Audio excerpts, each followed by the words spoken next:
O álibi é um desses temas que, pela grande importância, precisa ser revisitado com frequência. Na apuração dos fatos, a lógica do direito penal desemboca em dois pontos principais: a materialidade e a autoria. O primeiro diz respeito à existência física dos crimes e se comprova nos homicídios, principalmente pelos laudos de corpo de delito.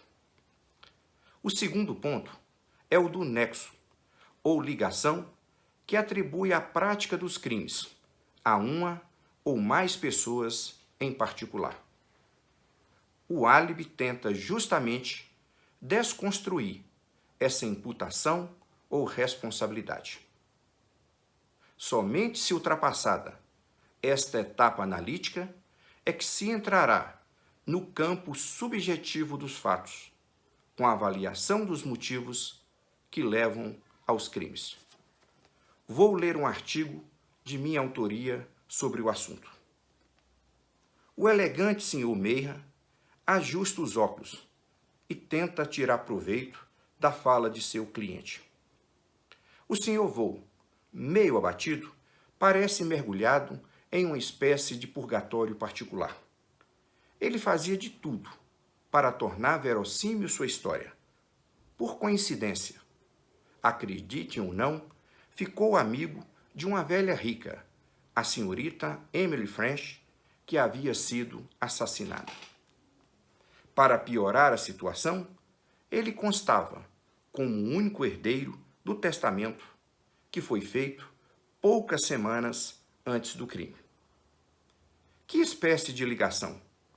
Além do interesse financeiro, ligaria um jovem bonito e cheio de vida a uma senhora que, além de ser 40 anos mais velha do que ele, não possuía nenhum atrativo físico.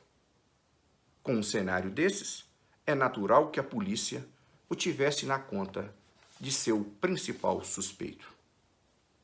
Estamos no meio de um conto de Agatha Christie e o enredo desembocará em um final surpreendente. Mas, naquele momento, o advogado tentava sobrepor ordem aos pensamentos do Sr. Vou. Era certo que a promotoria diria que seu cliente matou a vítima por causa do dinheiro. No processo, existiam informações de que ele andava financeiramente mal das pernas e o testamento lhe acenava, ao final do túnel, como a mais fácil das soluções. O Sr. Vou, confuso, insiste que a senhorita French, só depois de muito tempo, o pediu para lidar com o patrimônio. O entrave era a governanta, replicou o advogado. Ela confirmou que a vítima era um as nos negócios e nunca cometeu qualquer deslize. Neste ponto, entramos em dois padrões quase invariáveis dos processos penais. Primeiro, o ser humano tende a se defender e o cliente, por um movimento espontâneo de sua psique, se enclausura em busca de justificativas. Segundo, mesmo diante de um profissional tarimbado, ele não conta toda a história, ou só a narra em blocos e por espasmos, de forma que é comum que os advogados trabalhem com uma versão fabricada por esses mecanismos psíquicos. Na continuidade da entrevista, os dois mergulham no ponto central do caso. Um terceiro poderia ter entrado na mansão da senhorita French e a matado.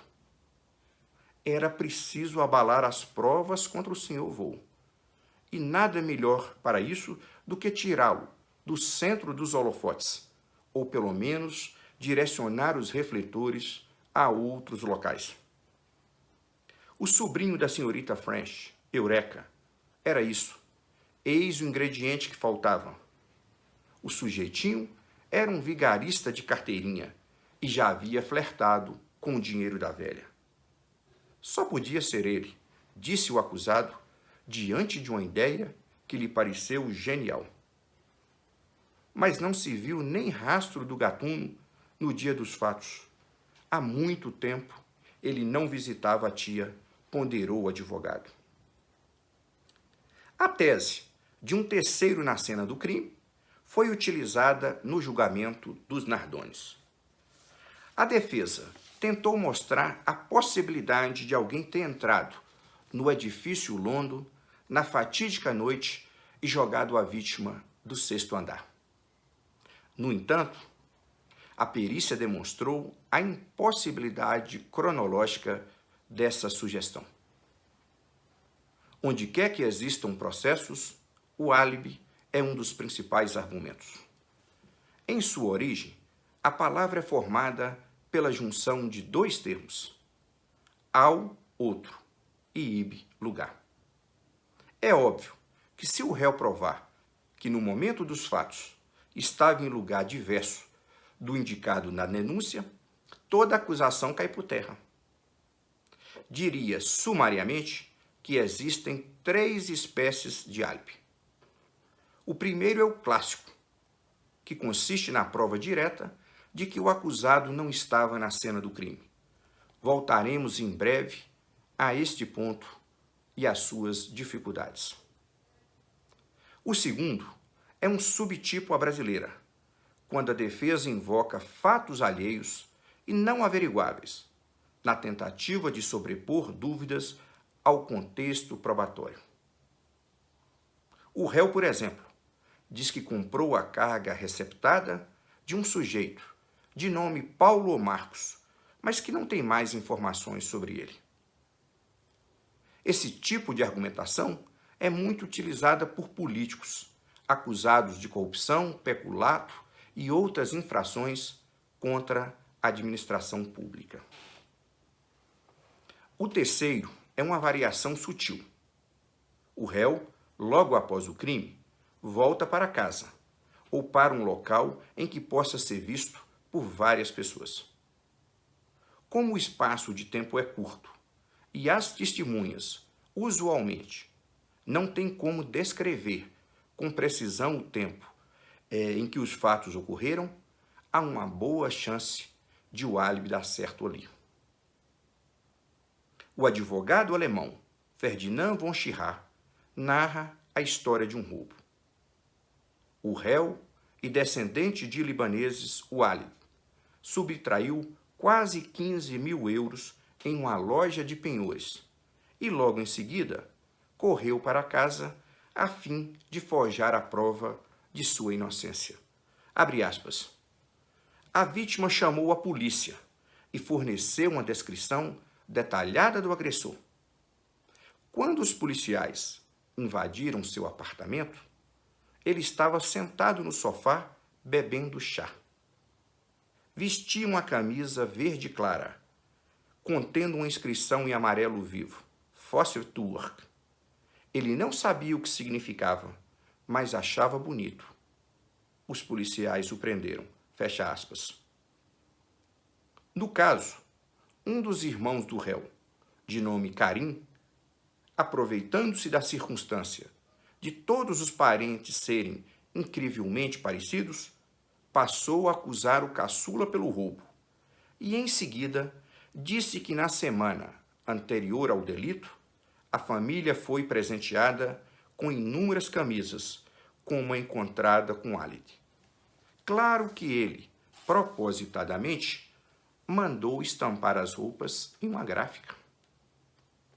Os irmãos, de repente, se acusavam reciprocamente, abalando a única linha investigativa da polícia, justamente o conjunto de descrições físicas relatado pela vítima.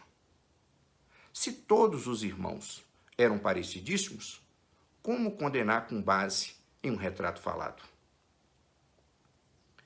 Voltando ao primeiro ponto, o álibi clássico. A grande dificuldade é quanto à isenção dos testemunhos. Normalmente, o réu se apoia no depoimento de um parente próximo ou da esposa para comprovar sua versão. As defesas, na maioria das vezes, arrolam as testemunhas apenas para as sessões do júri. Quando me defronto com uma situação parecida, procuro demonstrar o absurdo do relato. Certa vez, perguntei à esposa de um réu: por que motivos a senhora, que diz ter uma informação tão importante, não a relatou à polícia? Se o que diz fosse verdade, seu marido sequer ficaria preso. Mais à frente, durante os debates, ressaltei: ninguém manteria uma prova dessas a 7 chaves. Quem a tem vai utilizá-la na primeira oportunidade. Isto é da lógica da vida.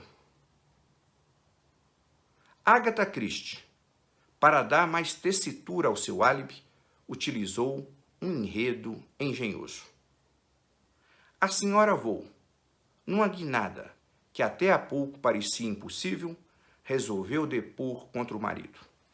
Mas essa agora, sussurra o Dr. Mayhem, que naquele instante queimava os neurônios para encontrar uma saída, quando de repente recebe uma visita para lá de estranha. Uma mulher, com um rosto carcomido por ácido sulfúrico, lhe entregou uma carta. Por nada deste mundo, contaria como conseguiu pôr as mãos no documento. Tenho os meus métodos, espero que o doutor me entenda. O Sr. Mayhem, ao ler as folhas amafanhadas, a olhou com perplexidade. No texto, enviado pela Sra. Vaux a um amante, a esposa adúltera diz que quem matou a senhorita French foi o seu novo namorado, mas que ela denunciaria falsamente o marido. O solerte profissional se permitiu um sorriso irônico. Em breve, ele destroçaria os argumentos da promotoria em plenário e nada o deixava mais satisfeito. Com o perjúrio demonstrado, o Sr. Vaux foi absolvido. O cliente, após a leitura da sentença, se congratulava de alegria quando algo começou a inquietar o advogado.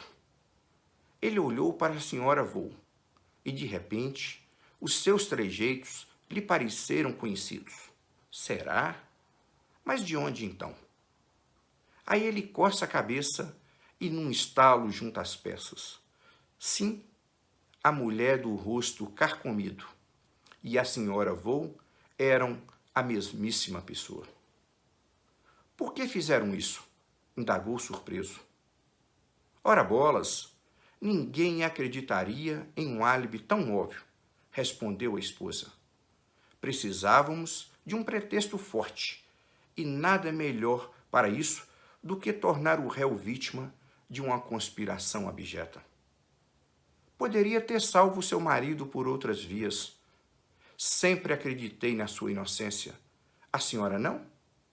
Ela sorriu, de um modo oblíquo e quase inocente. Ele é o culpado, disse, abaixando o tom de voz. Grande abraço a todos.